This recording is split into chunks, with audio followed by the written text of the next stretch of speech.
Obrigada, Márcia. Então, bom dia a todas e todos. Hoje nós estamos aqui em mais uma reunião do Departamento de Tocoginecologia. É um prazer ter vocês aqui conosco. Hoje a gente tem os novos alunos do 5º ano, né? A turma da graduação do 5º ano trocou ontem, então sejam muito bem-vindos aqui na nossa reunião. Toda quinta-feira a gente tenta trazer algum tema interessante para todos. Nós também temos nesse semestre os alunos do 3º ano, então eu espero que todos vocês aproveitem as reuniões. Lembrando que essas reuniões a gente abre, né, a palavra para as pessoas que estão apresentando, senão o debate acaba ficando muito longo. Mas a gente tem o chat aberto e tudo que vocês colocarem de observações, de dúvidas, de comentários, no chat a gente acaba lendo, né? Uma das pessoas da apresentação lê, responde, discute, então é muito importante a participação de vocês, perguntando, participando, interagindo mesmo com as coisas que acontecem aqui no Departamento de Tocoginecologia. Tá? Então, hoje é um prazer para mim, agradeço já inicialmente as minhas 3 colegas aqui presentes, né?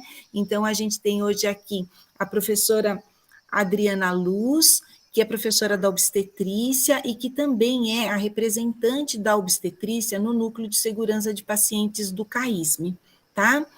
A enfermeira Michele, que é a enfermeira responsável pelo centro obstétrico, e se tiver faltando mais alguma coisa, depois vocês colocam, porque vocês estão com muitos cargos nessa questão da segurança do paciente, e também a professora Juliane Lajos, que ela é a responsável pelo centro obstétrico dentro da área de obstetrícia.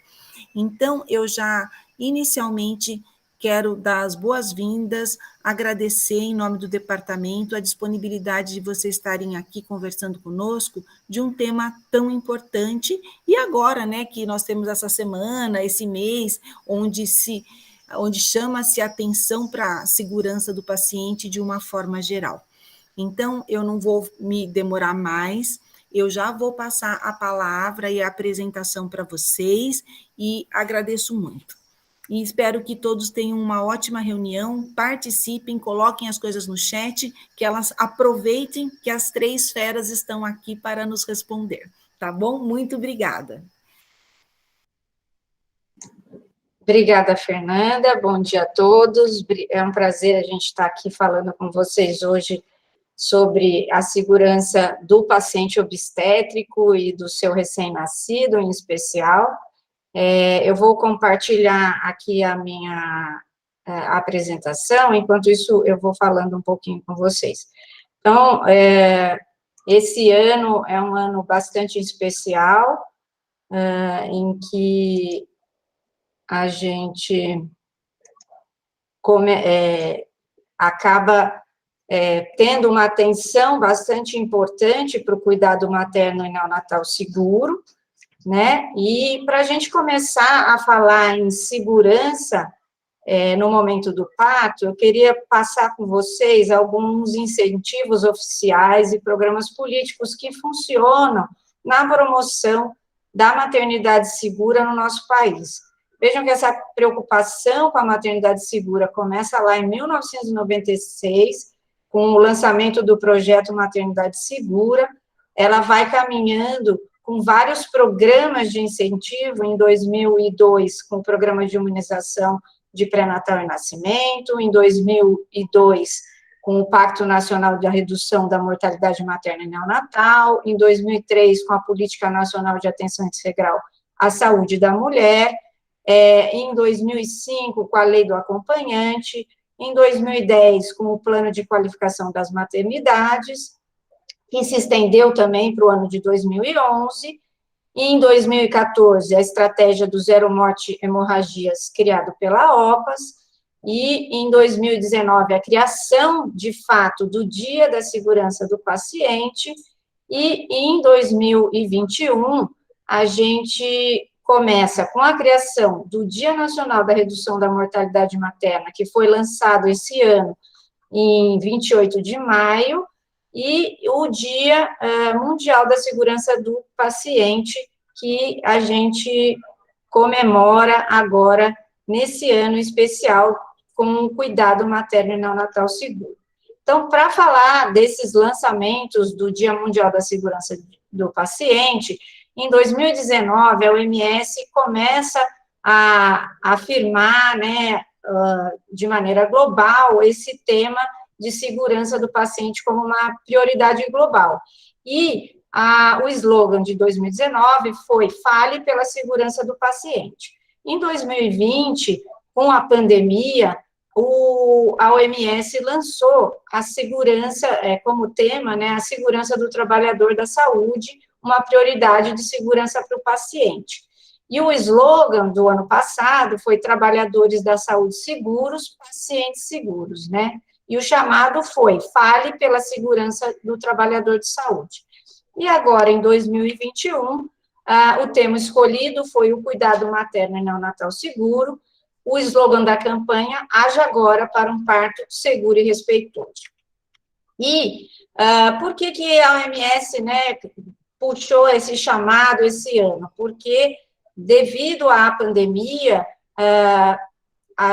viu-se que os riscos e danos para as mulheres recém-nascidos estavam sofrendo nesse período por serem expostos a uma assistência insegura, quer dizer, muitos pré-natais foram paralisados, teve interrupção de serviços essenciais na área da saúde. Isso ia, de certa forma, ter uma interferência nesse cuidado materno e neonatal, e por isso eles chamaram a atenção para isso.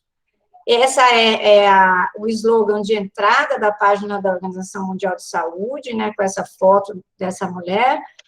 E o que a gente chama atenção também é que a gente não pode esquecer que aproximadamente 810 mulheres morrem todos os dias de causas evitáveis relacionadas à gravidez e ao parto, e que cerca de 6.700 recém-nascidos morrem todos os dias, o que representa 47% de todas as mortes de menores de 5 anos de idade.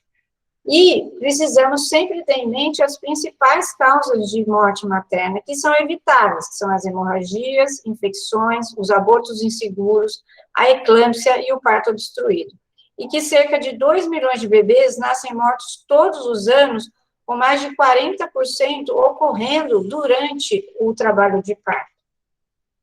E aí, o objetivo dessa campanha mundial de segurança esse ano foi aumentar a conscientização global sobre as questões de segurança materna e neonatal, envolver várias partes interessadas a adotar estratégias eficazes e inovadoras para a melhora dessa segurança materna e neonatal, chamar por ações urgentes e sustentáveis por todas as partes interessadas, né, nesse momento do trabalho de parto, intensificar os esforços para garantir o cuidado materno e neonatal seguro e defender a adoção de melhores práticas no local de atendimento para a prevenção de riscos evitáveis e danos a todas as mulheres e recém-nascidos.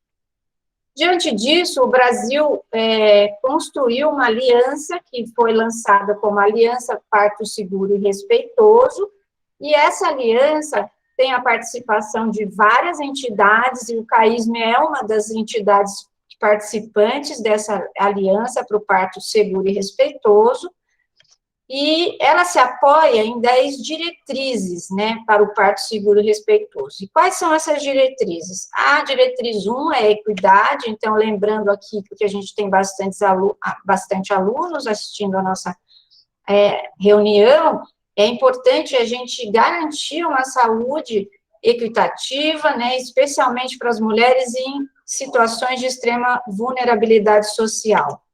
É importante a gente se apoiar no respeito, essas mulheres têm que ser tratadas de forma respeitosa, com conformidade aos direitos à vida, à privacidade, à saúde, integridade e não discriminação. A gente precisa fortalecer as redes de atenção à saúde materna e neonatal, isso é essencial para a garantia de um cuidado acessível e qualitário, multiprofissional nesse contexto.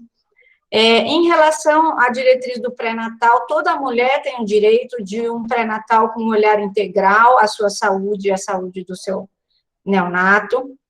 Em relação ao parto adequado, é aquela luta para a redução do número de cesarianas, sem indicação clínica e a promoção de um parto normal, a prevenção da prematuridade, então a gente precisa fortalecer a identificação dos fatores de riscos do parto prematuro para prevenção e redução desses números, e a gente sabe que a saúde materna e a identificação de algumas condições obstétricas específicas nessa fase podem ter um impacto bastante elevado na questão da prematuridade.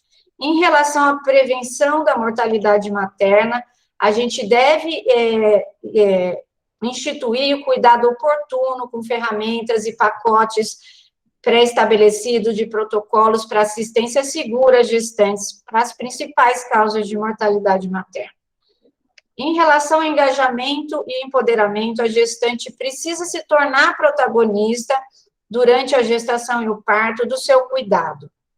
A participação da família e da comunidade é fundamental, a gente já tem a participação da família como direito garantido durante o pré-natal, parto e puerpério, e a gente precisa prezar por isso e reforçar isso.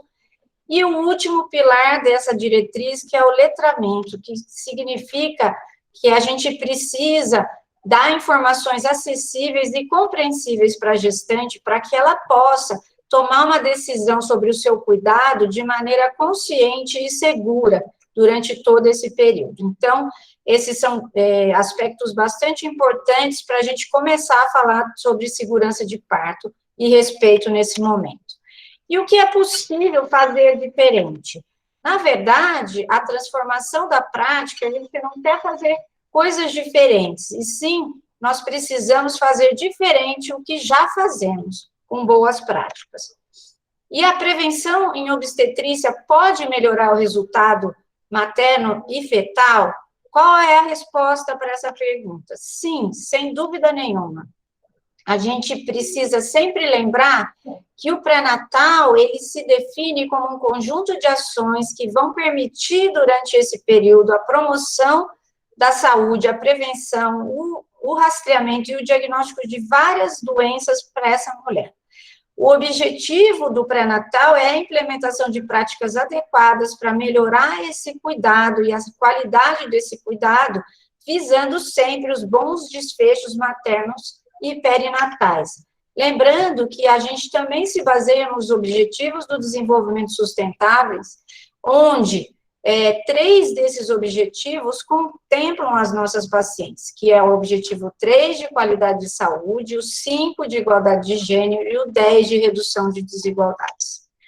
A gente parte da premissa que um pré-natal de qualidade, ele vai passar por uma avaliação contínua de risco a cada contato, com uma sensibilidade, astúcia e conhecimento clínico de quem está dando esse cuidado, para perceber durante a gestação, o trabalho de parto e o parto, que o risco dessa paciente ele é dinâmico, que ele pode ir mudando ao longo desse trajeto. E para isso a gente tem N protocolos e guidelines que sustentam toda essa avaliação de risco, e a gente precisa sempre se basear nessas premissas para dar um cuidado de qualidade para as nossas mulheres. Eu queria também ressaltar que a gente vem passando por uma mudança de modelo, né?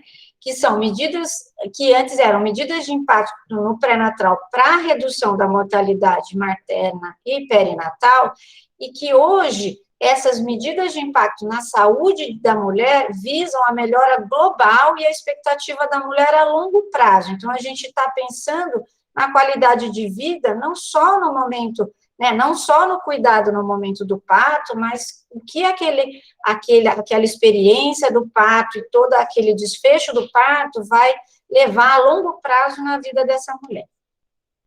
E a gente vai falar da transição obstétrica. Então, a gente tem hoje números que mostram, né, nas últimas décadas, a gente caminhando de uma alta mortalidade para uma baixa mortalidade, de uma alta fertilidade para uma queda dessa fertilidade, porque a gente vem vendo a população obstétrica envelhecendo, as mulheres hoje trabalham e, às vezes, optam por iniciar essa carreira materna um pouco mais tardiamente, então a gente tem uma população que vai envelhecendo e, consequentemente, vai tendo todas as repercussões da idade em cima dessa gestação, a história natural e a medicalização, né, e a transformação da causa direta para a causa indireta. Então, quais são as estratégias que a gente tem nesse momento em relação à saúde materna e fetal? A gente precisa começar esse cuidado na pré-concepção, orientando as pacientes que têm patologias já prévias à gestação a estarem no seu melhor momento para ter uma gestação de maneira mais equilibrada, para que essa saúde materna e fetal tenha um bom desfecho. A gente tem ações que a gente vai realizar durante o pré-natal e no puerpério, né? A gente não pode esquecer de uma fase também bastante importante da vida da mulher, que é o puerpério. E a gente começa, né, rastreando essas mulheres, né? A gente precisa, na fase pré-concepcional ou mesmo já no pré-natal, avaliar as condições clínicas, genéticas, síndromes hipertensivas, infecção, diabetes, anemia, não esquecer da saúde mental, né? Não esquecer do uso de drogas, não esquecer da violência doméstica. Então, a gente tem vários aspectos que a gente precisa rastrear ao longo desse período. E o objetivo da assistência pré-natal, então, ela não vai só se basear na rotina de avaliação clínica laboratorial e ultrassonográfica, mas é também muito importante uma avaliação nutricional, de ganho ponderal, o que essa mulher vai precisar fazer de suplementação. É de extrema importância a gente orientar e estimular a atividade física. A gente precisa ter atenção para a vacinação, e aqui eu chamo a atenção hoje, diante da pandemia Covid, chamar a atenção para a necessidade dessas mulheres se vacinarem contra a Covid, né, para que a gente tenha, durante o pré-natal, como mostra essa publicação do OMS, um cuidado e uma experiência positiva dessa gestação para essas mulheres. Então, só chamando a atenção, a carteira de pré-natal, essa é o exemplo da carteira que a gente recebe da rede pública. A gente precisa tomar o cuidado de anotar de maneira adequada, de poder fazer um registro adequado para que, quando essa paciente chegue à maternidade, a gente consiga dar esse cuidado contínuo para que tudo ocorra de maneira mais segura. Então, lembrando aqui, eu queria só chamar a atenção para alguns componentes que já são pré-estabelecidos na Rede Cegonha, que começam no pré-natal, onde eles já têm objetivos muito claros, durante o parto e nascimento, no puerpério e no transporte e regulação dessas mulheres, né? A Rede Cegonha apoiou de forma bastante grande as mudanças das práticas na maioria das maternidades do nosso país. E a Rede Cegonha tinha como os objetivos de garantia dela um acolhimento, avaliação e classificação de risco e vulnerabilidade, ampliação do acesso e melhoria para a qualidade do pré-natal, vincular a gestante à unidade de referência com um transporte seguro. Vejam que todas essas garantias, elas se apoiam na questão da segurança, boas práticas e seguranças ao parto e ao nascimento, qualificação e resolutividade na atenção dessas crianças de 0 a 24 meses, e um acesso às ações de planejamento reprodutivo, que isso é de extrema importância, até como garantir a saúde dessas mulheres que, às vezes, têm patologias graves e precisam ter uma orientação melhor sobre uma futura gestação e o risco para a vida delas.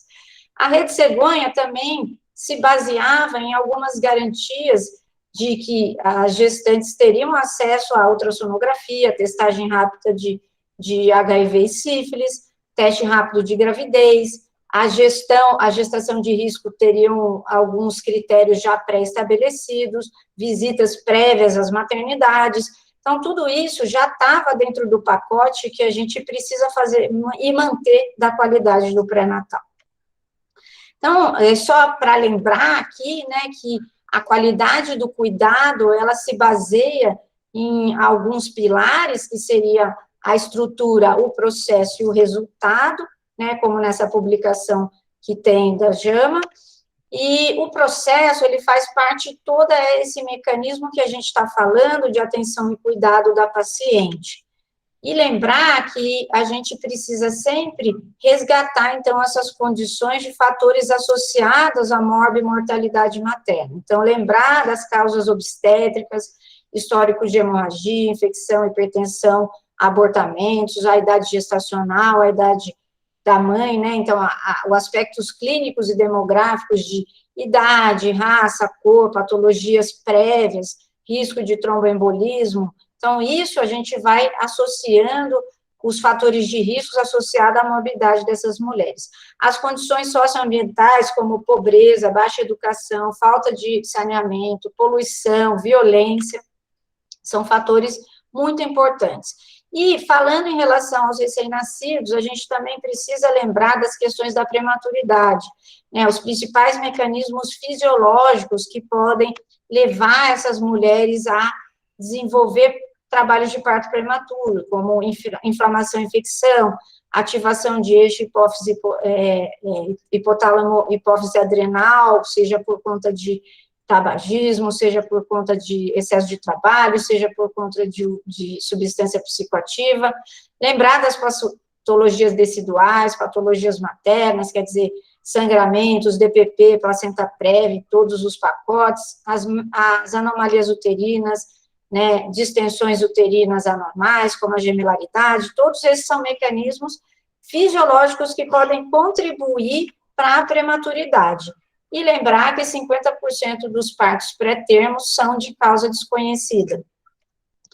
A gente precisa também destacar, nesse momento, todas as demoras que, às vezes, a paciente pode caminhar nessa fase do cuidado. Então, a primeira fase, né, isso é um esquema conceitual bastante utilizado para a gente discutir as questões das demoras. Então, a gente considera que a fase 1 é uma demora demandada pela própria paciente, às vezes, de entender a sua patologia, de entender que ela necessita de cuidado, então, ela pode ter essa primeira demora de procurar o atendimento médico. A segunda fase seria aquela demora da paciente conseguir acessar o sistema de saúde, porque às vezes ela não consegue acessar o sistema de saúde de maneira adequada. E a terceira demora que, às vezes, a paciente acessa o sistema de saúde e chega tardiamente, ou as condutas naquele momento não são realizadas da maneira mais ágil. Então, o que a gente gostaria de chamar a atenção é todas as mortes maternas evitáveis são, de fato, evitadas, né? A mortalidade materna ainda é baixa, mas ela é alta comparada a outros países, né? Assim, a fertilidade ainda está baixa na grande maioria da nossa população atual, né? Ou muito baixa.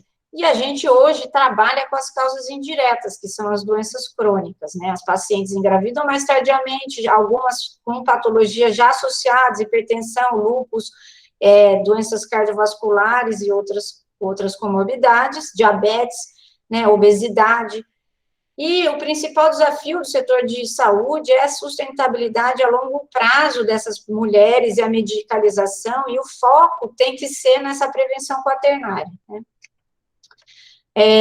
Eu gostaria de chamar, então, a atenção agora para essa fase 3, que são as demoras importantes que foram relacionadas à condução dos casos pelos profissionais de saúde. Então, é muito importante que a gente estimule os protocolos de conduta para que a gente não tenha falha na humanização desse processo no cuidado dessas mulheres quando elas chegam nos serviços de ponta, né? Então, para isso, a gente precisa ter pré-estabelecido intervenções essenciais, com pacote mínimos. Então, o uso de uterotônicos, o uso de sulfato de magnésio, o uso de antihipertensivos, a corticoterapia para os prematuros, antibióticos, são esses os pilares para a gente poder lidar com as principais causas de morte materna. O cuidado contínuo integral, né, que necessitei, além de uma simples cobertura dessas intervenções essenciais, mas, de fato, a gente também precisa de um cuidado oportuno e precoce, um uso adequado de todos os protocolos com as suas indicações, e um combate a essas demoras, né, na decisão da busca do cuidado, de chegar ao nível adequado de atenção e no cuidado intra-hospitalar. Então, a gente precisa empoderar as mulheres para que elas também participem desse processo. Então, as necessidades de saúde não satisfeitas, elas vão ter um reflexo nesses resultados de forma ruim. Então, se a gente não consegue solucionar essas demoras, a gente vai acabar se deparando com mais morbidade materna, neonatal, infantil e familiar, com mortalidade materna e perinatal, e com insatisfação, com questionamentos, com processos, com custo elevado para manter tratamentos, né, e baixo retorno financeiro. Então, por isso, a gente precisa intervir antes. Então, essas são as principais causas de morte materna, né, no Brasil e no mundo. Então, hipertensão, hemorragia e sepse, a gente precisa sempre combater essas principais causas, e hoje eu não poderia deixar de falar do Covid, que entra também uma das principais causas de morte materna nesse momento da pandemia, e por isso a gente sempre está lá chamando atenção para o Dia Mundial da Pré-Eclâmpsia, fazendo orientação, chamando a atenção dos profissionais, do cuidado dessas mulheres, enquanto eu tenho que me preocupar e quando deve acender um alerta em relação a uma gestante, para eu prevenir a complicação da pré-eclâmpsia. Lembrar em relação à hemorragia pós-parto, da profilaxia, o manejo ativo no terceiro período já é bastante estabelecido, então a gente faz ocitocina 10 unidades para prevenção de hemorragia pós-parto.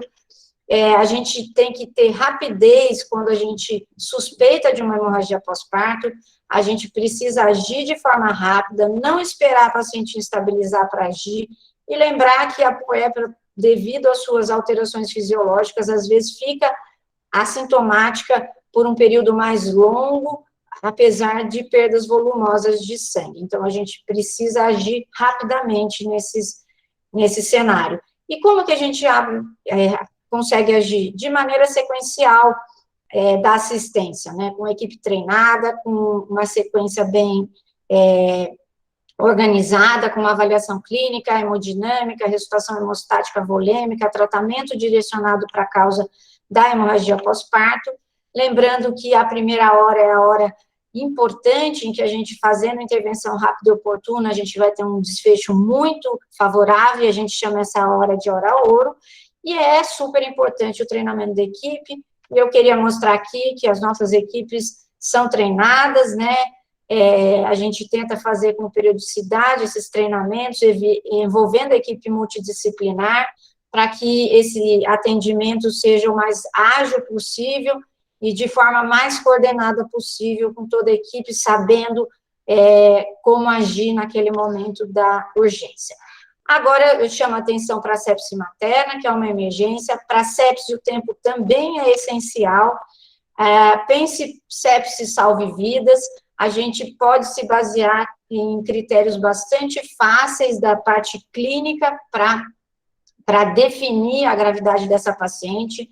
A gente sugere a utilização do alerta obstétrico modificado, onde a gente se baseia em parâmetros clínicos fáceis, como a frequência respiratória, saturação de oxigênio, temperatura, frequência cardíaca, pressão sistólica, diastólica e sensório.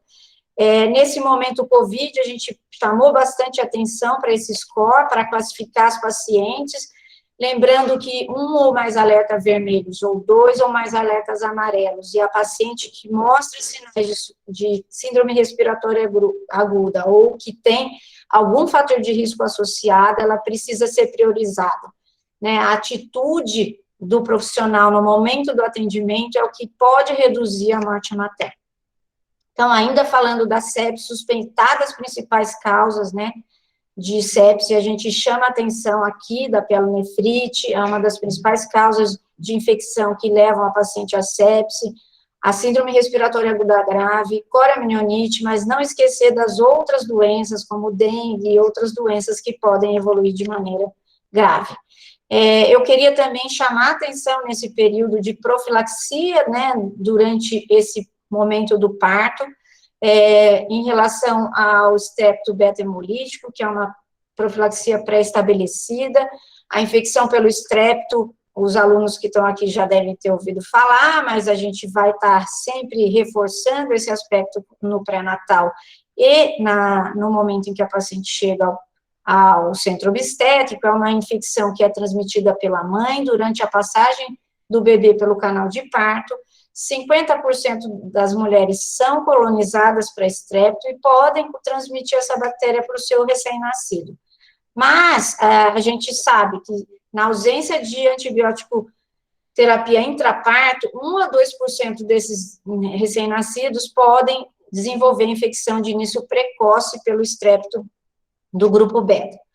E, por isso, a gente orienta a pesquisa do estrepto, né, o American College orienta essa coleta de cultura entre 36 e 37 semanas, isso é uma rotina no nosso pré-natal, mas os alunos vão ver que quando as pacientes chegam de pré-natais da rede básica, elas não vêm com essa coleta pré-estabelecida, mas vale lembrar que a gente tem critérios de fatores de riscos pré-estabelecidos para definir, mesmo uma paciente que não tem cultura conhecida, qual é o momento em que eu vou fazer essa profilaxia e qual é o momento em que eu vou instituir essa antibiótico-terapia, uma medida simples que pode prevenir uma infecção grave para um recém-nascido.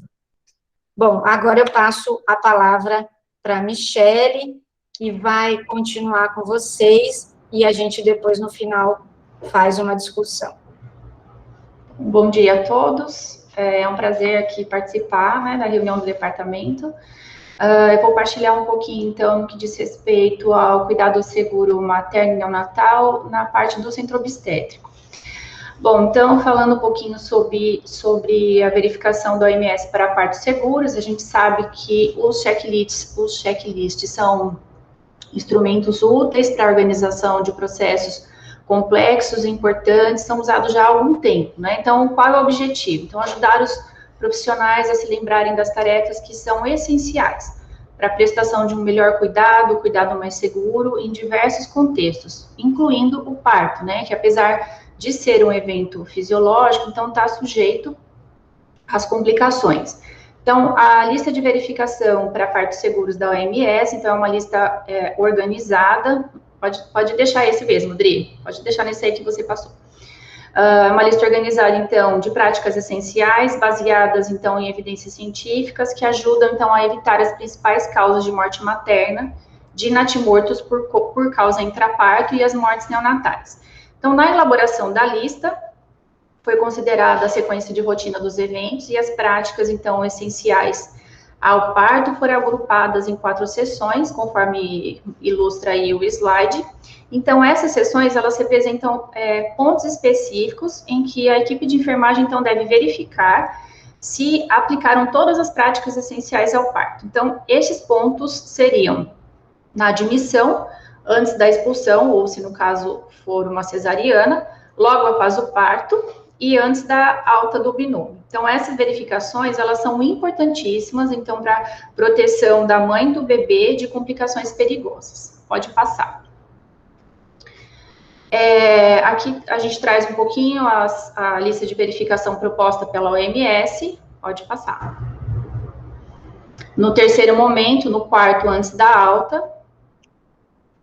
E aqui é o quadro que a gente faz uso no serviço, então, o quadro de verificação de cirurgia segura, que ele é habitualmente, então, preenchido pelo profissional de enfermagem.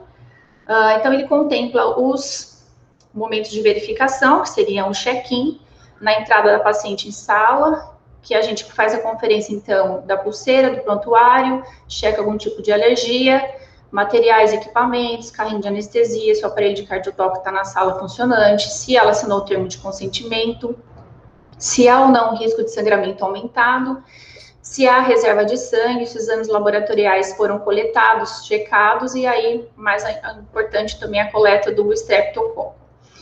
Imediatamente antes do início do procedimento, então, deve ser verificado a abertura de materiais como compressas, agulhas e instrumentais, que serão também conferidos antes do término do fechamento da cavidade, se for no caso de cesárea, se os integradores químicos estão adequados, ou seja, se aquele material realmente foi esterilizado de forma adequada, os materiais e equipamentos funcionantes, fazemos uma nova checagem, se foi feita a degermação da pele, se a profilaxia antimicrobiana já foi administrada, se a ocitocina já está presente em sala e se a equipe completa que vai prestar assistência também está presente. E o terceiro momento seria o check-out. Então, antes da saída, né, de sala da paciente, a gente faz novamente a conferência, se houve ou não envio de material para a AP, se ela, os acessos, se é sonda vesical, catéter venoso, se eles estão identificados, se a pele da paciente está íntegra, no caso, se houve uso de eletrocautério, e se o bebezinho, o recém-nascido, foi identificado ainda em sala. Pode passar, Adri. Bom, o nascimento seguro, então, no que diz respeito à segurança do binômio, o atendimento em sala de parto, então, nós temos que checar a história materna, como já foi mostrado no quadro anteriormente, a questão dos equipamentos, medicamentos, principalmente se ela faz uso de antibiótico, às vezes pode dar o horário desse antibiótico e a paciente está na sala para não deixar de ser administrado, sempre ficar atento à temperatura da sala, então, a recomendação da temperatura é entre 23 e 26 graus, checar sempre a pulseira de identificação, checar previamente a temperatura da sala, como já foi dito, e ao nascimento, então, avaliar a vitalidade do bebê, aplicando a escala de Apgar, checando aí o tempo da primeira respiração, o choro, o tônus do recém-nascido, sempre registrando a data, o horário do nascimento, o sexo e se houve ou não gemelaridade. Muito bem, sobre a identificação do paciente, a gente traz as imagens aí, estão bem fresquinhas, né, foi devidamente autorizada aí pela paciente. As pulseiras, então, elas são impressas antes do nascimento e elas são colocadas no bracinho esquerdo e no pezinho esquerdo do recém-nascido, assim que ele nasce. Então, sempre que possível e a paciente estiver com um acompanhante, a gente faz essa checagem também prévia, mostra a pulseirinha para a mãe, mostra a pulseirinha para o acompanhante e coloca a pulseirinha na presença da mãe. Então, ela deve possuir um método visual e automatizado de vincular o paciente à sua documentação médica e terapêutica. Então, a gente tem a impressora já dentro da sala de recepção de RN, ligado a um sistema, e a gente faz, então, a impressão no momento do parto. O fato de ter, então, a identificação dupla também minimiza, pode voltar, Adri, minimiza, então, a possibilidade de erro, né, e sempre que esse binômio, ele é transferido para a unidade de internação, no caso do alojamento conjunto, é feito novamente uma dupla checagem com o técnico de enfermagem que sobe para vir buscar essa paciente. Pode passar. Então, falando um pouquinho aí de contato pele a pele, amamentação na primeira hora de vida, também chamada hora de ouro, né, onde a mãe e o bebê, então, costumam ficar em estado de alerta, sendo uma oportunidade perfeita para que comece a interação entre os dois, então, facilita aí a criação de vínculo, ajuda a estabilizar a temperatura do bebê, e, além disso, a amamentação na primeira hora de vida, ela faz parte dos 10 passos do Hospital Amigo da Criança, né, no qual o nosso hospital aí é acreditado. E qual o nosso papel, então, nessa questão do pele a pele? Então, ajudar as mães a iniciarem o aleitamento materno na primeira hora de vida, né, após o nascimento. Então, passa a ser interpretado necessariamente como colocar esses bebês em contato pele a pele, e que esse contato seja feito, como ilustra a imagem, né, direto na pele da mãe, sem nenhuma interrupção, desde que os dois estejam estáveis, né, mãe e bebê estejam em boas condições.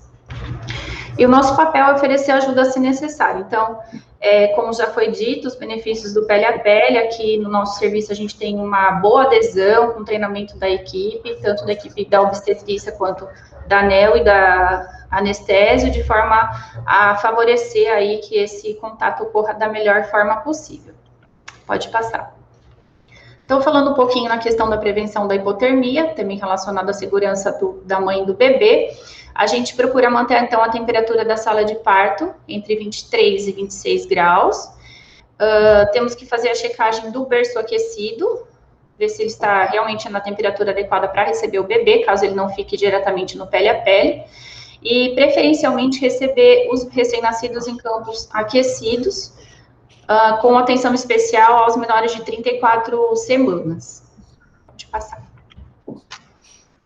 Então, aqui é só exemplificando, né, os bebês aí sabidamente abaixo de 34 semanas ou com um peso fetal estimado abaixo de 1.500 gramas, eles são envoltos, então, em saco plástico, aqui também é protocolo do serviço, na tentativa de prevenir, então, a hipotermia. Então, coloca a touquinha, que é a nossa de malha, né, não como na imagem, e o saco plástico. Pode passar. Então, no recém-nascido prematuro extremo, deve-se manter, então, a umidade 90% na primeira semana de vida. Aqui já é uma imagem da unidade neonatal. O posicionamento, então, correto, né? No caso, o recém-nascido tá com a pronga, né? O uso do CPAP, também ter todo esse cuidado para prevenção de lesão. O posicionamento correto, né? Aí dos bebês, a mudança de decúbito também faz parte aí da prevenção de lesões de pele. Pode passar. Bom, nos cuidados do centro obstétrico, então, antes de ir para o alojamento conjunto, a gente já tem isso bem resolvido, que esses cuidados, eles são feitos depois do contato pele a pele, então, é oportunamente, antes do bebê e a mãe serem encaminhados para o alojamento conjunto, então, é feito aí a primeira dose da vitamina K, o colírio de nitrato de prata, e a primeira dose da vacina da hepatite B, que já vai registrado no cartão da criança, e acompanha aí a documentação da mãe. Importante também a questão da solicitação dos exames serem sempre emitidos com o HC do recém-nascido, e nunca com o prontuário da mãe, na tentativa de evitar possíveis erros. Pesar, medir e essas medicações, então, são feitas, como eu disse anteriormente, aí, após a realização do contato pele a pele. Bom, trouxe um pouco a realidade aqui do nosso serviço, né? A gente dispõe dos quartos de PPP, que são suítes de parto, pré-parto, parto puerpério. Então, são destinados a gestantes de termo com boa evolução do trabalho de parto, e esses quartos, então, contam com suporte de alívio da dor, acesso ao banho morno, uso da bola, e recentemente a gente tem feito o uso da banqueta, se a paciente, então, aí desejar parir na banqueta. Pode passar, Dri. Eu trouxe um pouquinho do que a gente desenvolve no centro obstétrico, que é a questão da pintura terapêutica, né, foi criado, então, com o objetivo de diminuir a tensão e a ansiedade das pacientes, principalmente aquelas pacientes que ficam há alguns períodos mais longos internados no centro obstétrico, às vezes por uma vigilância, uma paciente que está com processo de sulfatação, trabalho de parto prematuro. E a gente percebeu que isso alivia, né, além de ajudar a passar o tempo, também é uma forma das pacientes diminuir um pouco a tensão e a ansiedade que é gerado pela própria hospitalização. E a gente percebe também que os acompanhantes gostam, tanto é que na imagem também a gente traz aí um acompanhante fazendo a pintura com a paciente. Pode passar. Além de tudo, assim, não menos importante do que tudo que foi falado, a apresentação brilhante da doutora Adriana, a gente não pode esquecer no outro aspecto que fala sobre segurança, né? Então, que faz diferença para a paciente ela sentir-se segura no hospital, né? Então, ela ser ouvida, ela ser acolhida, ser respeitada. Então, assim, nesse sentido, também trago a importância das pacientes que trazem o plano de parto, né? Que são empoderadas de informação, que buscam. Então, isso também é segurança para nós, que estamos prestando cuidado, né? Sabendo, a paciente entende o que nós estamos falando, como a doutora Adriana colocou lá no letramento, né? Que faz parte lá daqueles pilares da aliança. E ter seus direitos respeitados, né, como a presença do acompanhante, a gente sabe que é garantido por lei, e as pacientes que têm essa oportunidade de estar com o acompanhante, elas têm, assim, um desfecho melhor, né, do que aquelas que estão sozinhas. Às vezes é a opção delas estar sozinha, tudo bem, a gente respeita, mas sempre que possível, então, tá facilitando, né, favorecendo a presença do acompanhante. E, além disso, nas questões da segurança, né, toda a questão da ambiência, ter cuidado ao falar, não falar alto, tentar manter o ambiente tranquilo, né, se você estiver passando, puder apagar a luz para ela, né, o trabalho de parto, a luz incomoda. Então, se cada um da equipe fizer um pouquinho, tiver essa percepção, com certeza vai ser uma experiência muito melhor e prazerosa para essa mulher. Pode passar. Bom, então, assim, qual seria, então, o maior dos objetivos, né, dos gestores e profissionais de saúde? Então, eu acredito que, assim, trabalhar em prol da segurança do paciente, trabalhar coletivamente. Então, assim, cada membro da equipe, então, ele tem a sua importância e sua contribuição no processo. Além disso, a gente faz valer, né, o uso de protocolos e modelos assistenciais e a melhoria contínua da comunicação entre os profissionais. São fundamentais, então, para garantir a segurança e a satisfação da mulher durante sua permanência no hospital. Eu acredito que seja isso, a gente deixa aí o nosso contato, né, a importância aí do trabalho em equipe. Então, a gente deixa o nosso contato, meu e-mail da doutora Adriana, eu espero aí ter acrescentado, ter contribuído aí para a aula. Obrigada.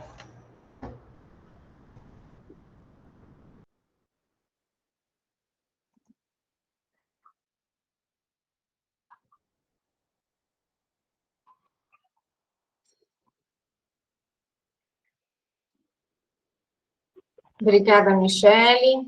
Gil, passo a palavra para você fazer algumas considerações como coordenadora do Centro Obstétrico e colega de trabalho e uma defensora também das boas práticas. Passo a palavra para você.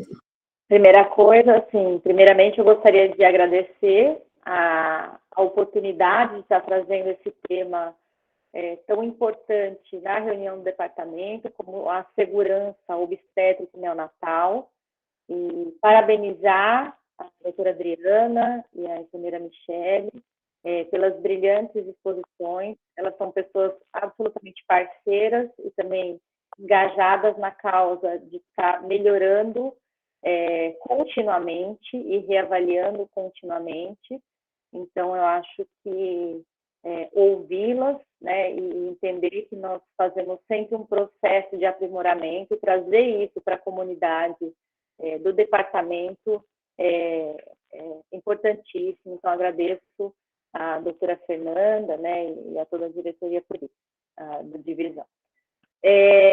Então, umas considerações aqui que as fotos, né, a gente está em tempo de pandemia, então algumas fotos, como o treinamento do Dr. Anderson, foram tiradas prévia à pandemia, com bons tempos, né, em que a gente não precisava, que a gente podia tirar uma foto sem máscara, todo mundo abraçado, e a gente vai se readequando, se readaptando em prol da segurança mesmo. Lembrando aqui um recado da Márcia, né, que a gente tem as reuniões do DTG como gravadas no YouTube, e um bom tema merece ser revisitado, ser divulgado, então é importante a gente estar revisitando, sabendo que temos disponíveis, tá? A consideração da doutora Eliana, que adorou as pinturas, né, e pensou em expor, e isso é uma coisa que talvez a Michele fale, a gente tem vontade de fazer um mural aí, expondo realmente as pinturas, os trabalhos dessas gestantes, tá? Então, no chat, por enquanto, é isso. E eu queria fazer algumas considerações, né? Então, assim, eu destaco muito da aula da Adriana a questão da reavaliação de vários momentos do pré-natal, né? Então, quando a gente chega e fala assim, essa paciente é de um risco habitual, isso não é uma coisa estável. Então, o pré-natal, né, para os alunos que estão chegando, para os residentes que estão participando, né, ou para quem já é formado, é uma atenção absolutamente complexa e variável. Então, a paciente que hoje está aqui, na semana que vem, ela pode estar apresentando uma coisa, então é de um alerta, de uma complexidade, que além do exame, de consulta, tem a questão social, a questão comportamental, o meio em que ela vive. Então, enquanto a gente não tiver um radar extremamente afinado para tudo isso, e a gente ter isso em foco, né, a gente pode deixar passar, e a ideia é sensibilizar nosso radar em prol da segurança e do bom cuidado. Então, a reavaliação contínua e não uma sequência, e elas não são um número, eu tenho 10 consultas de pré-natal, cada uma vai ter sua dor, sua delícia, seu momento, então cada consulta é importante dentro da mesma paciente, cada consulta é diferente.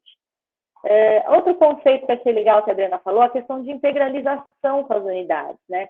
O CAISM não é isolado, as unidades de saúde não são isoladas. Então, a gente tem que ser uma grande equipe em prol dessa saúde. Então, o que vem antes é importante, e a gente faz treinamento, a gente tenta contribuir o prévio, né? A gente tem trabalhado nisso junto com a rede da DRS7, de tentar fornecer e dar suporte para melhoria dos pré-natais, mesmo aqueles que a gente não atende. Acho que o país tem essa responsabilidade, o departamento forma pessoas que têm essa capacidade, né? E aqui dentro também, né?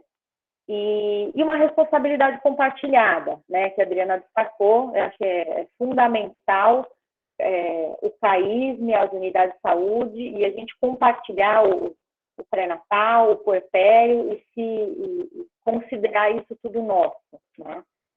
E uma pergunta, né? Que a gente já sabe a resposta, né? A gente tem que reavaliar o que a gente está fazendo e como a gente está fazendo, né? A gente vem num processo contínuo de protocolo de pré-eclâmpsia, protocolo de sepsis, protocolo de Covid, e reavalia e treina a equipe. Será que é o suficiente? Eu acredito que não. Eu acredito que a gente tem que revisitar o que a gente faz e sempre aprimorar. E aprimorar não é assim, eu tenho que ser melhor que eu mesmo. A gente tem que aprimorar como equipe, comunicação, a questão da ambiência, né, Michele, no CO, o quanto que a gente tem que trabalhar ainda para exercer o silêncio, o cuidado de não ter muita gente em sala, o respeito à privacidade. Eu acho que a gente caminhou muito, a gente tem boas índoles assim, de vontade de fazer certo, mas a gente ainda tem que melhorar muito na segurança, no cuidado e nessa relação com a paciente, integralização entre nós mesmos, né? Equipe de enfermagem, NEO, anestésia, obstetrícia, né? Então, acho que a gente tem um bom caminho, mas ainda a gente tem que revisitar e aprimorando aí gradativamente, ainda tem uma longa jornada. Mas trazer essa questão de segurança numa reunião é sensibilizar e falar, olha, vamos caminhar e vamos melhorar, e vamos treinar e vamos revisitar o que a gente faz para ter um direcionamento aí e que isso seja espelho e multiplicador também. A Adriana também participa de vários treinamentos, né? Então, ela tem a Michele também, né? Ontem ou semana passada tiveram uma apresentação dentro de um programa de boas práticas da Fiocruz, então isso também está disponível, né? Depois, se elas quiserem colocar aqui no chat. Então, isso é fundamental, o ampliar e a gente se revisitar e buscar melhoria contínua, né? E como equipe, né? Então, isso acho que é nas considerações. A doutora Eliana perguntou para os novos internos que protocolos estão disponíveis e como, bom orientar aqui. Então, a gente tem alguns protocolos impressos nas unidades, pronto atendimento, centro obstétrico e enfermaria, tá? E temos protocolos atualizados dentro do grupo da obstetrícia, prontos aí para estarem sendo disponibilizados, mas acessíveis, perguntar para todos os docentes da obstetrícia, eles são aptos a estar passando os protocolos mais atualizados aí nas condutas, tá? Mas a ideia é a gente estar colocando isso dentro dos computadores do CAISM já ficarem mais acessíveis, viu, doutora Eliana? Não sei se alguém quer fazer algum comentário ou pergunta no chat, ou se a Michele ou a Adriana querem complementar aí sobre os meus comentários. Não, Gil, eu acho que, na verdade, você chamou a atenção para os pontos importantes mesmo dessa discussão, né? Então, é importante a gente, numa reunião de departamento, estar tocando nesse assunto, na segurança do parto e do recém-nascido, né? Já são preocupações antigas, é que às vezes a gente acaba colocando no automático, né, e não parando para discutir e chamar atenção para os pontos que a gente ainda precisa melhorar. A pandemia favoreceu o aparecimento de alguns pontos frágeis, não no nosso atendimento especificamente, mas na rede como um todo, né, a gente chamou bastante atenção para esse cuidado das gestantes no momento de pandemia, da importância de não se interromper o pré-natal por causa da pandemia, da importância de manter essa assistência para não impactar nessa gestante que foi considerada grupo de risco, independente de ter patologia associada ou não, e no desfecho para esses recém-nascidos, né? A gente viu nesse primeiro momento da pandemia um aumento de prematuridade, às vezes por insegurança do manejo com a doença, né, e ao longo da pandemia a gente foi construindo e aprendendo com ela o momento de ter que interromper essa gestação ou não, o quanto isso ia interferir na segurança dessa mãe e desse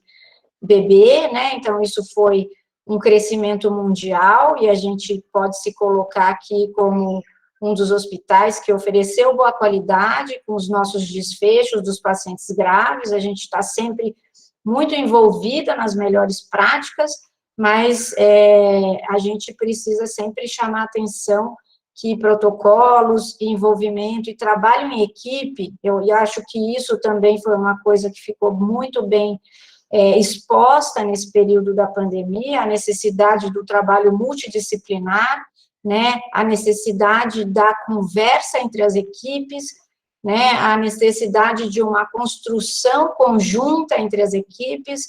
Então, isso eu estou falando especificamente das pacientes que foram para a UTI, que necessitaram de suporte respiratório, e que precisaram também, nesse momento, da fisioterapia, trabalhar junto com a equipe médica para conseguir acertar os melhores parâmetros do ventilador, da enfermagem na atenção e cuidado dessas mulheres. Então, eu acabei esquecendo de colocar uma foto que eu tenho de uma aula minha de assistência ao Covid, de mostrar como o CAISM se preocupa, né, o nosso departamento especificamente, junto com a equipe da enfermagem, com esse cuidado de excelência, onde a gente, nas pacientes submetidas a partos cesáreas, entubadas, porque estavam com Covid, a equipe da UTI, a enfermagem, teve o cuidado de colocar fotos do recém-nascidos no quarto da paciente, para quando ela acordasse, ela conhecesse o seu bebê, porque muitas delas não conheceram o bebê na hora do nascimento, porque estavam sedadas e entubadas, né, do cuidado em que, no momento que essa paciente saiu do isolamento e que poderia conhecer esse bebê, a equipe da enfermagem, a neonatologia e todo mundo, com toda a segurança, conseguiu fazer esse contato do binômio. Então, assim, são exemplos bastante impactantes nesse momento agora, em relação à segurança do paciente. A gente pode dar uma assistência de qualidade, humanizada, respeitosa, mesmo numa situação crítica, de pandemia, com todos os cuidados e com toda a segurança, né? Então, é importante a gente ressaltar isso nesse momento também. Para os alunos que estão entrando agora, né, eles não viveram as fases mais críticas da pandemia com a gente, né, em que a gente, em alguns momentos, teve que não autorizar a entrada de acompanhante, mas a gente sempre tentou buscar uma outra alternativa, então, fazer videochamadas, fazer a transmissão do parto por tablet e celular, para que o marido pudesse participar desse momento. Então, são detalhes, parecem detalhes, mas são detalhes onde a gente mostra o nosso comprometimento com a segurança e com o bem-estar, né, com a qualidade de assistência. Passo a palavra para a Michele fazer algumas considerações também, mas a gente está livre aqui para responder qualquer dúvida. Bom, respondendo então a questão da doutora Eliana, a gente fez uma vez a exposição desses desenhos numa semana da enfermagem. Eu tenho muitos deles guardados e vou amadurecer aí a ideia assim. Acho que a gente pode deixar o CO aí mais colorido, né? Chamar atenção aí para um projeto bem interessante que tem ajudado muito as pacientes. Quero parabenizar também aí o departamento, porque eu não tive uma disciplina ou algo parecido que falasse sobre segurança do paciente na minha formação. Eu acredito que, assim, que bom que a gente pode falar disso durante a formação acadêmica, que bom que estamos engajados, né? Falamos a mesma língua, temos protocolos bem resolvidos aqui no hospital. E eu dou as boas-vindas também ao pessoal que está chegando. Quero dizer que eu estou no centro obstétrico, estou à disposição que também a gente puder ajudar, né? A enfermagem sempre trabalhando juntas. A gente tem alguns projetos aí de treinamento de equipe para a gente fazer lá dentro do CO, né? Os dias que os plantões estiverem mais calmos. E agradecer aí, então, a oportunidade, a doutora Adriana, a doutora Juliane, né? São parceiras aí de algumas longas datas. Obrigada e sucesso aí a todos. Bom, eu queria realmente, doutora Eliana, um conceito que evoluiu nos últimos anos, né?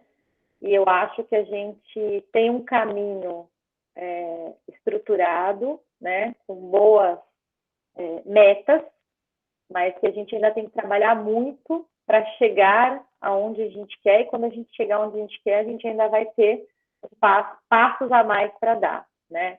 Então, eu acho que hoje seja um momento da gente se sensibilizar para a questão da segurança e cuidado, para a gente olhar dentro de nós o quanto a gente promove isso e o quanto a gente pode melhorar, para a gente olhar ao lado parceiros que nós temos, né, e traçar metas de melhoria.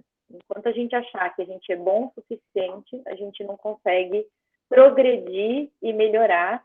E apesar de termos um serviço já com boa estruturação e um exemplo aí a seguir, a gente ainda pode caminhar muito. Então, que a gente conta com todas as equipes, né, para que isso aconteça. Não sei se a professora Fernanda quer fazer algum... A doutora Eliana deixou para os mais novos, os DG e depois o CAIS, sempre foram exemplo a trabalhar junto e olhar para as necessidades dos pacientes. Está no nome. Foi criado o CAISE para dar forma ao conceito de atenção integral às mulheres. Lembrem disso. Manter nossa essência e sermos sempre exemplo a ser copiado. Exatamente isso, doutora Eliana. Esse é o CAISME, né? E que quem não faça GO, que esteja só na graduação, que leve essa sensibilidade, essa atenção do CAISME para outras especialidades aí, né? Que as pacientes que são nossos principais interessados, é que os pacientes vão sair ganhando, né? Não sei se a doutora Fernanda quer fazer algum comentário, ou se ela está em alguma atribuição. A Fernanda precisou sair, Gil.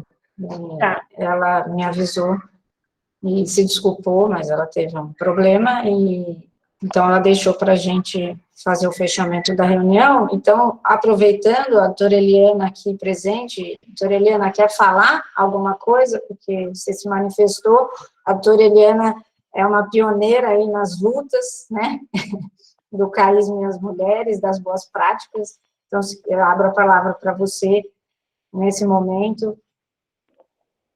Não, eu acho que o que eu queria dizer, aquilo que eu escrevi, na verdade, né, para quem está chegando hoje no CAISME, quem vive a realidade do CAISME hoje, não conhece, na verdade, essa origem. Então, a origem é muito antiga, né? Ela tem a ver com isso, ela tem a ver com o conceito de como cuidar das mulheres. Eu acho que isso é uma coisa muito importante, porque se hoje a gente fala em parto respeitoso, se hoje a gente fala em segurança do paciente, de verdade, com outro nome, isso já era parte da essência do cuidar do CAISME.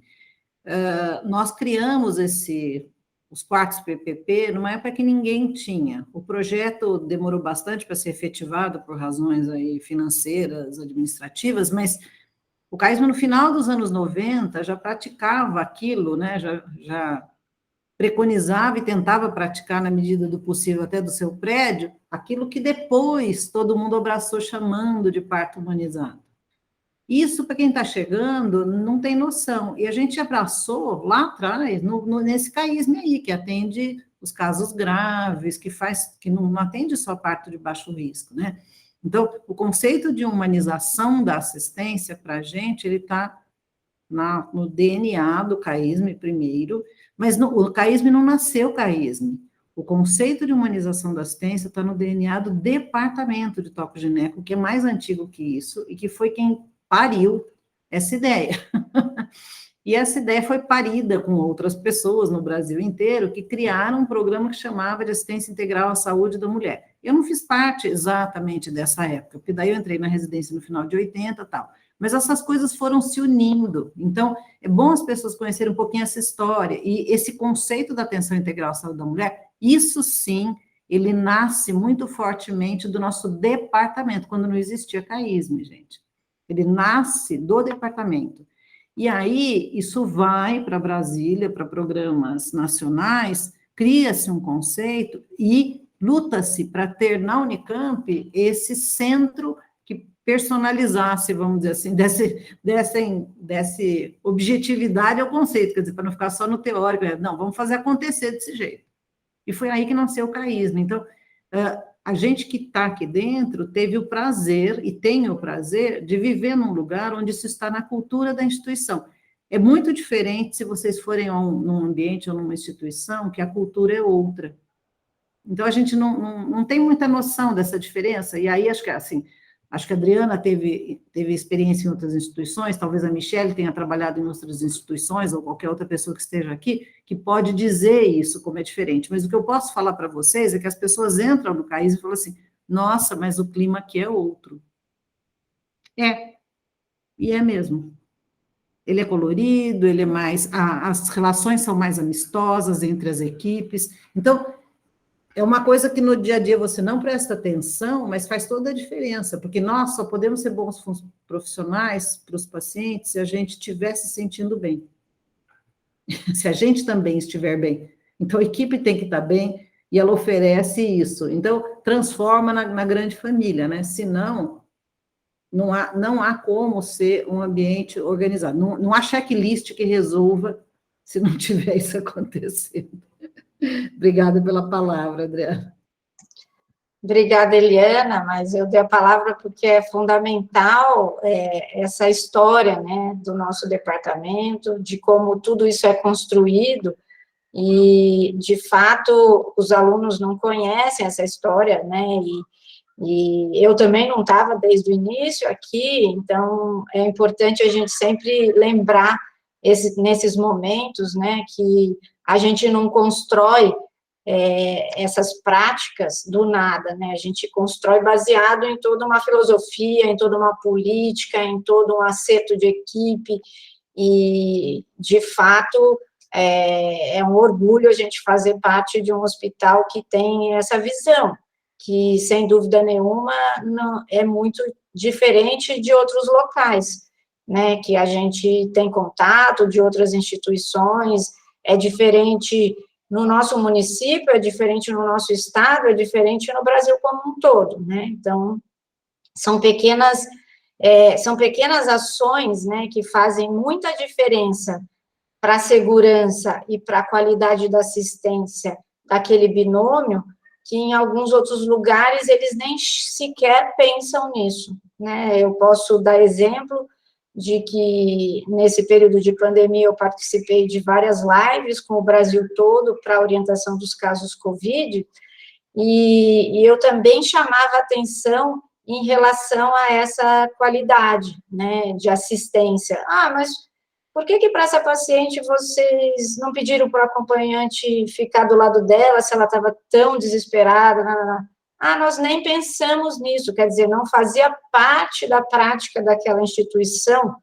Então, quando você fala, mas por que neste caso? Não, é porque Covid não pode ter ninguém, Covid não está proibido o acompanhante, mas num caso específico, o acompanhante faria uma super diferença, porque a paciente não falava o idioma do médico, ela não estava entendendo o que estava acontecendo, o acompanhante seria a interlocução, e o profissional da saúde não teve esse cuidado. Então, quando a gente fala aqui de segurança do paciente, quando a gente fala de qualidade de assistência, a gente está pensando nessa coisa global, né? Quando eu falei dos pilares da segurança da Aliança Nacional, eles se baseiam em que aqueles 10 pilares, para a gente que trabalha no CAIS, me parecem óbvios, né? Porque praticamente a gente utiliza-se deles, mas a nível nacional eles precisam ser reforçados e construídos em algumas instituições, né? Porque apesar de todas essas práticas serem pré-estabelecidas, a gente, às vezes, tem instituições que não seguem. Então, é sempre bom a gente estar chamando atenção e, nesse momento, falar que, sim, é um orgulho e é uma satisfação a gente trabalhar num hospital em que a gente tem integração das equipes, que a gente tem esse cuidado, né, e que a gente sempre busca uma melhor assistência. A gente sabe que tem várias falhas ainda que a gente precisa corrigir nesse nosso cuidado, na segurança, etc., mas, sem dúvida, como a Juliane já havia falado, a gente cria metas para alcançar, atingir e ultrapassar, não é isso?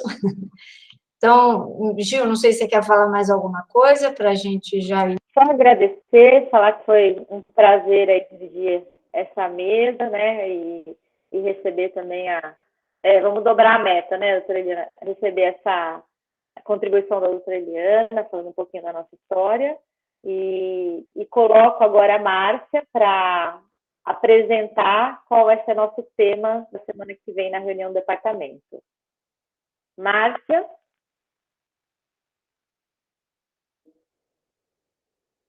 Então, na semana que vem, o tema vai ser prevenção do suicídio, consensos e dilemas, tá? Quem vai apresentar é o Dr. Carlos Filinto da Silva Cais, professor colaborador do Departamento de Psicologia Médica e Psiquiatria da Faculdade de Ciências Médicas da Unicamp. O Carlos foi graduando aqui nosso, né? Graduando residente, agora vem para nos ensinar aí sobre esse tema. Então, com este convite, a gente encerra a nossa reunião de hoje. Muito obrigada e bom final de semana a todos.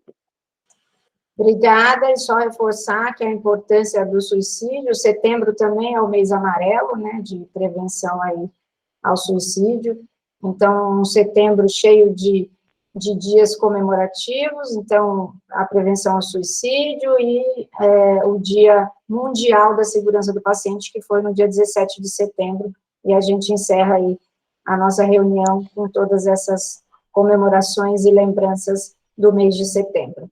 Um bom dia a todos, muito obrigada.